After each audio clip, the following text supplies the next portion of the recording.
A paz do Senhor, meus irmãos. Aqui é o pastor Fabrício Henrique. Estou aqui nessa live a convite do nosso pastor JC, na Assembleia de Deus Fama, Morada do Sol, segunda igreja. Nós estamos desse culto de oração com propósito e nós iremos falar sobre o tema O que queres que eu te faça? Marcos 9:51. Queridos, eu tenho uma palavra de Deus ao seu coração. Eu, meditando neste texto, eu compreendi algumas coisas que eu quero ministrar ao seu coração. Quando nós lemos esse texto vai estar nos 3 evangelhos sinóticos. Vai estar em Mateus, vai estar em Marcos e vai estar em Lucas. E quando você vai estudar com carinho esse texto, você percebe que há algumas diferenças do que está escrito em um do que está escrito em outro. No livro de Mateus vai estar escrito que eram 2 cegos. Mateus capítulo 20, a partir do versículo 29 até o 34. Quando você vai ler em Lucas, Lucas vai dizer que eles estão entrando em Jericó. E quando você vai ler em Marcos, você vai perceber que o texto vai dizer que Jesus está saindo. E aí você pode dizer, pastor, mas há uma aparente contradição. Não há. É porque é o seguinte, quando Josué, capítulo 6, ele destrói a cidade de Jericó por uma intervenção divina, ele decreta uma lei que a cidade de Jericó não pode mais ser construída. Então a Jericó antiga, ela foi destruída e agora tem uma nova Jericó construída, aproximadamente 4 quilômetros de distância uma da outra e a 25 quilômetros de Jerusalém. Então, segundo alguns historiadores, quando Jesus está saindo da Jericó velha, ele cura Bartimeu. Quando ele está entrando na Jericó nova, ele cura outro cego. Queridos, quando você lê isso aqui, você percebe o amor de Deus por aqueles que têm um desejo de crer e acreditar nas promessas de Deus. Lendo esse texto com carinho, uma das coisas que me chamou bastante atenção foi que nós devemos aprender a celebrar. E a gente muitas vezes dá muita ênfase ao problema. Bartimeu é cego. Bartimeu tem um problema de visão. Mas Bartimeu ele ainda consegue ouvir. Como diz aqui no versículo de número 47. Quando começa o texto está escrito assim, e ouviu. Querido, olha que coisa maravilhosa. Ele é cego, mas ele ouve. Quando nós aprendemos a celebrar o que temos e não enfatizamos o problema, nós conseguimos achar a solução para o problema. Se ele é cego, ele não consegue enxergar, ele não consegue ver Jesus. Mas ele não é surdo. Então ele não potencializou o problema, ele usou aquilo que ele tinha. Eu não sei o que você tem, eu não sei qual é o recurso que você tem, mas nessa noite eu queria que você celebrasse o recurso que você tem. Talvez alguma coisa te sobrou, talvez você tenha uma pessoa, talvez você tenha uma empresa, talvez você tenha algo que está tendo um problema e aí você enfatiza esse problema. Essa noite eu quero te desafiar a não olhar para o problema, mas celebrar aquilo que sobrou. Talvez você olhe para você e diz, pastor, mas eu estou enfrentando uma grande adversidade, mas você ainda está respirando, você ainda tem fôlego de vida, você ainda consegue adorar ao Senhor. Então a primeira coisa que eu quero ministrar no seu coração, não celebre as tristezas, mas celebre aquilo que você tem de bom. Ele ainda ouvia, era cego, mas conseguia ouvir. A segunda coisa que eu quero aqui ministrar ao seu coração, seja sensível ao que está acontecendo ao seu redor. Irmãos, a Bíblia vai dizer que uma grande multidão segue Jesus. E essa grande multidão está do lado de Jesus, está andando com ele, mas está chamando Jesus de Nazaré. Olha para você ver, eles estão andando com ele, estão junto dele, estão próximo dele e estão gritando, Jesus de Nazaré. O cego Bartimeu é sensível. Por quê? Porque ele vai falar de uma profecia, ele vai falar de uma autoridade, ele vai celebrar Jesus, ele vai dizer, filho de Davi. Ele é sensível ao que está acontecendo ao seu redor. Ele está percebendo que aquela pessoa não é meramente um ser humano, ele é o Rei dos Reis, ele é o Senhor dos Senhores. Seja sensível quando Jesus estiver passando próximo de você, quando algo de Deus estiver acontecendo ao seu derredor, quando algum manifestar, algo que estiver acontecendo na sua vida, seja sensível àquilo que está acontecendo. Bartimeu foi sensível quando ele percebeu que as pessoas ao derredor clamavam e gritavam Jesus de Nazaré. Ele conseguiu romper a multidão com um grito: Jesus, filho de Davi. Segundo Charles Spurgeon, explicando esse texto, ele vai dizer que Bartimeu usou aquela palavra, aquele clamor, como uma flecha. Ele pegou aquela flecha e atirou ao coração de Jesus. Conseguiu transpor a multidão e alcançar o coração do mestre. Queridos, quando você é sensível, você consegue transpor a multidão e alcançar o coração do mestre com seu clamor. Segundo Charles Spurgeon, ele rompeu a multidão e alcançou o coração do mestre. Eu não sei o que você está passando, mas se você for sensível ao que Deus tem feito ao seu derredor, você vai conseguir romper os desafios, você vai conseguir romper a multidão e você vai conseguir tocar o coração de Jesus. Terceira coisa que me chamou muita atenção é que ele aprendeu a lidar com a oposição.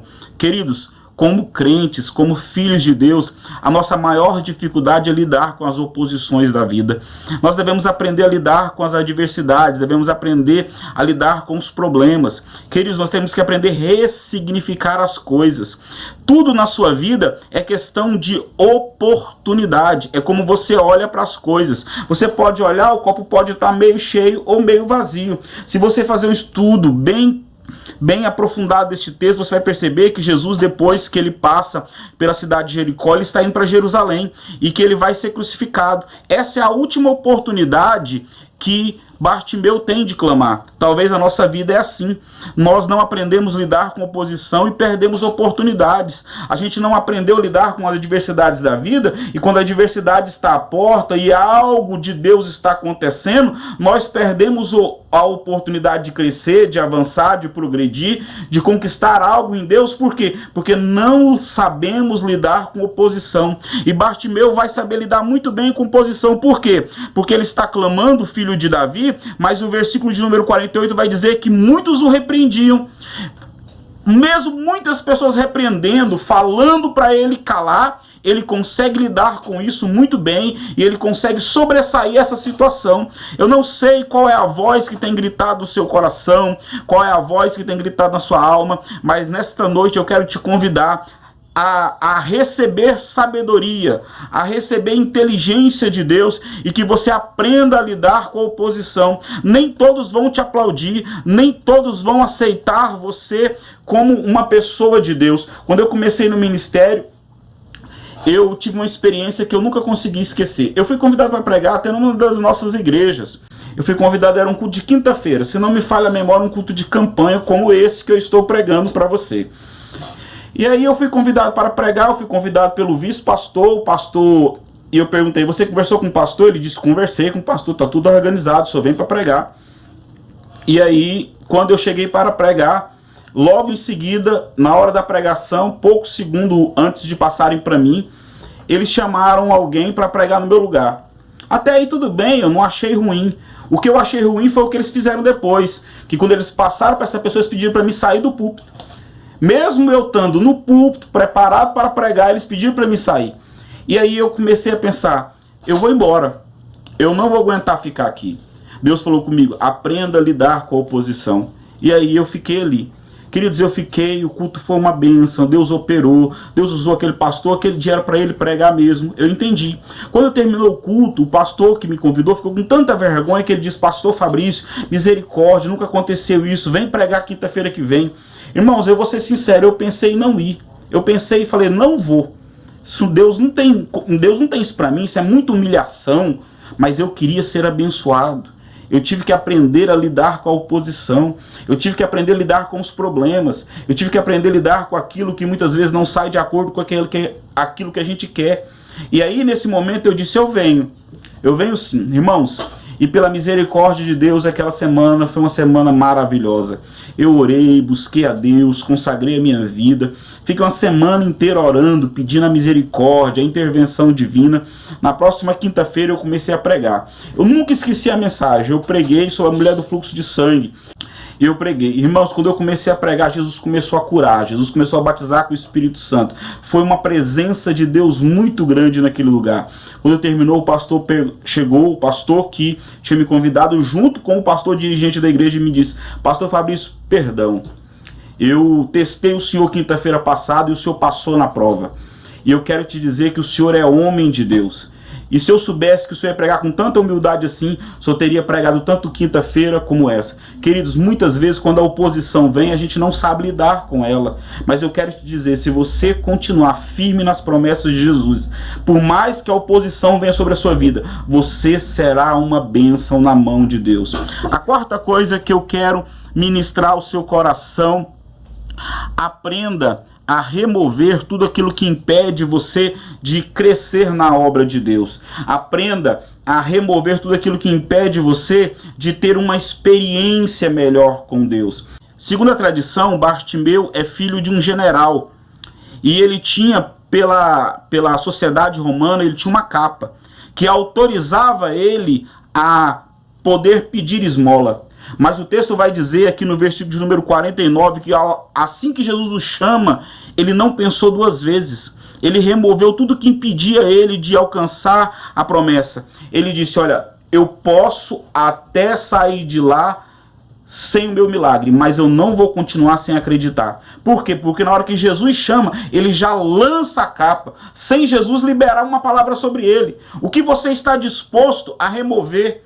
O que você está disposto a remover da sua vida para ter uma experiência com Deus? O que você está disposto a remover da sua vida para ter um milagre, algo sobrenatural de Deus na sua vida? Queridos, muitas vezes há algo tão pequeno que nos impede de receber uma bênção. Você vai ler a Bíblia, você vai ler de Naamã. Naamã teve uma palavra simples: olha, vai lá e banha no Rio Jordão que você será curado. Mas a sua arrogância, a sua prepotência, ele diz: não, eu sou general da Síria, eu não vou me contaminar nesse rio, tem tantos rios mais limpos. Mas ele, irmãos, teve que aceitar aquilo que o profeta disse. Sabe qual é o nosso problema? É que essas pessoas não tinham o Espírito Santo como eu e você temos. Essas pessoas talvez não tinham a capacidade que eu e você temos, mas elas tinham algo no coração. Elas tinham capacidade de remover aquilo que atrapalhavam elas de receber a bênção. E nós, como igreja, estamos vivendo os dias que você não pode falar nada. Tudo que você fala, as pessoas entristecem, se magoam. E aí eu fico pensando, o que é mais importante? É você ser abençoado ou você continuar da maneira que está? Foi uma decisão. Naamã ouviu do seu servo e disse: Naamã, se te pedisse outra coisa séria, você faria? Naamã disse: faria. Te pediu algo tão simples: mergulhe 7 vezes. Remova isso que impede. Naamã se mergulhou 7 vezes, irmãos, e ficou completamente curado. Queridos, eu queria declarar isso sobre a sua vida. Remova tudo aquilo que impede você de alcançar o milagre de Deus. Não seja arrogante, não seja prepotente. E quando você remover tudo que impede você de receber a bênção de Deus, fique tranquilo. Quando você conseguir submeter a autoridade do seu pastor, submeter a autoridade da sua pastora, reconhecer a sua liderança, ouvir que da sua liderança vem uma palavra de Deus sobre a sua vida, irmãos, você será abençoado. Muitas vezes, eu como pastor de igreja, eu fico percebendo que pessoas perdem a oportunidade de ser abençoadas. Por quê? Porque não consegue remover o egoísmo, não consegue remover a prepotência, não consegue alcançar o milagre.